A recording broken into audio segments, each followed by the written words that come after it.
Okay, let's dive right into this. Today, we're putting a massive magnifying glass over an app that completely rewrites the rules of the creator economy.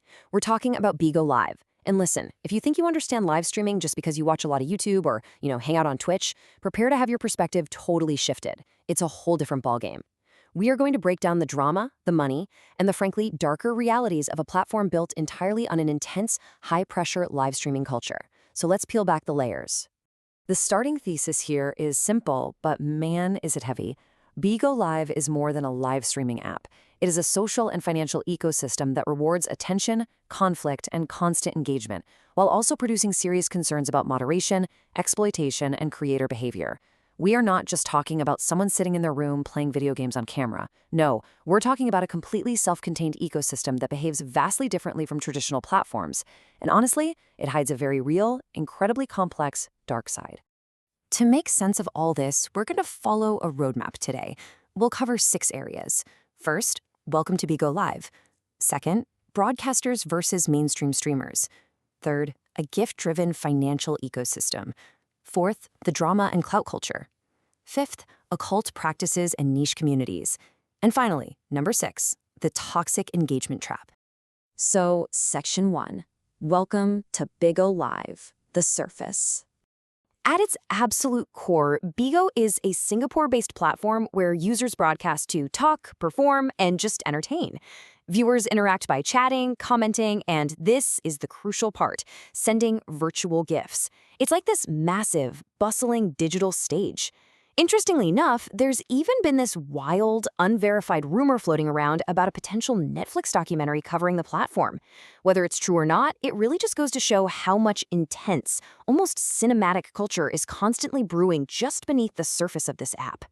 But it is definitely not all casual entertainment. The app faces some major public scrutiny. Documented concerns range from your basic safety issues and moderation failures to some genuinely serious allegations involving indecent content, exploitation, and even fraud. Now, we aren't here to take sides, but it is absolutely essential to recognize the heavy cloud of scrutiny over how the platform actually protects its user base. Moving right along to Section 2, broadcasters versus mainstream streamers, defining the roles. Now, what's really interesting here is this concept that's totally unique to the BIGO ecosystem, the paid host. On standard platforms, anyone can just turn on a camera and go. But on BIGO, there's this unverified community term of a paid host. It describes users who might actually be working under direct platform incentives or specific quotas designed specifically to drive room activity and elicit those virtual gifts. It introduces this whole layer of pressured performance that you just don't typically see in a casual stream. If we compare this directly, the differences are night and day. Mainstream platforms, think Twitch, YouTube, Kick, they rely heavily on a mix of subscriptions, passive ad revenue, and broader creator branding that lives outside the platform. BIGO broadcasters, on the other hand, are so much more dependent on highly active fan rooms, immediate virtual gifts, and really deep app-specific loyalty. The ecosystem is essentially closed off. Your success is entirely dictated by keeping your specific room highly emotional and highly engaged in real time. Which brings us to Section 3, a gift-driven financial ecosystem, the mechanics. This is the financial engine of the whole thing. The app is heavily tied to constant attention, immediate gifting, and localized room activity. It prioritizes direct viewer spending way over passive ad revenue. So the crucial point is that a broadcaster isn't making money while viewers just sit there and passively watch a pre-roll ad. No, the broadcaster only succeeds if they can actively convince the viewer to open their digital wallet and spend money right then and there. It is a highly, highly pressurized environment for both the creator and the audience. Let's look at Section 4, the drama and clout culture, the cycle. Think about it. When money depends on immediate attention, the culture shifts rapidly. Combine that intense financial pressure with social dynamics, and you get an inescapable cycle. And this brilliantly illustrates the loop. Step 1.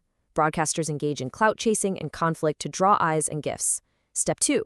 Things inevitably go too far, resulting in an account ban. Step 3. Instead of disappearing, the community simply regroups off-app, usually moving over to Discord. Step 4. The broadcaster returns via an alternate page, and boom, the drama starts all over again.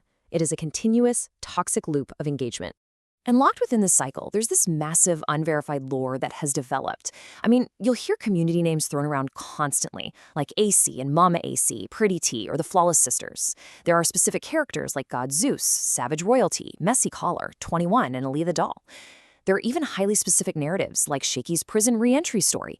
Now, framing these strictly as raw community lore, not verified facts, it just shows how broadcasting on BIGO often takes on the dramatic, serialized tone of reality TV, or honestly, a true crime podcast. Next up, Section 5, Occult Practices and Niche Communities, Niche Behaviors. Right inside the platform, users have observed highly niche community behaviors centered around spiritual and occult practices. We are talking streams totally dedicated to tarot and astrology, witchcraft and ritual-like content, celestial themes, and even specific practices like literally putting names in jars. Now, it's vital to remember that these are user observations of sincere belief and practice within the app. They're not verified proofs of supernatural truth, but it highlights just how deep, varied, and intensely personal the content on BIGO can get in order to secure viewer loyalty.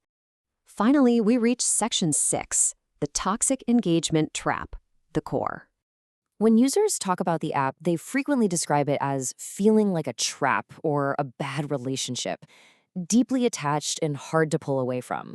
I mean, think about your own experiences with the broader internet attention economy for a second. The doom scrolling, the fear of missing out. Now magnify that by placing it in a closed ecosystem where your favorite broadcaster is directly asking you for gifts, where the drama is highly personal, and the community feels like this tight-knit family.